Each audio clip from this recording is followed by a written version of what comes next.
শতাব্দী প্রাচীন আদি কামাখ্যা ধামের বাৎসরিক পুজোকে কেন্দ্র করে শুরু হলো প্রস্তুতি।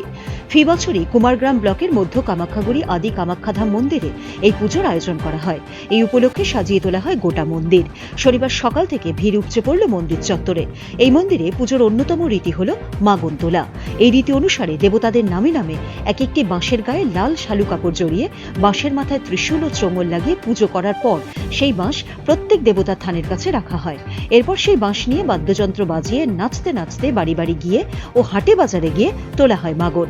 কারা কারা ওই বাঁশ নিয়ে মাগন তুলবে তাদের নির্বাচিত করা হয় আগেই। গত 11 জুন শুরু হয় মাগন তোলার কাজ, শেষ হয় 22 জুন। মাগন তোলার দিনগুলিতে খাওয়া হয় নিরামিষ। কামাখ্যা ধাম কমিটির সভাপতি সুশীল রাভা জানান, আদি কামাখ্যা ধামে মা কামাখ্যা দেবী ছাড়াও লৌকিক দেবদেবীর পুজো অর্চনা করা হয়।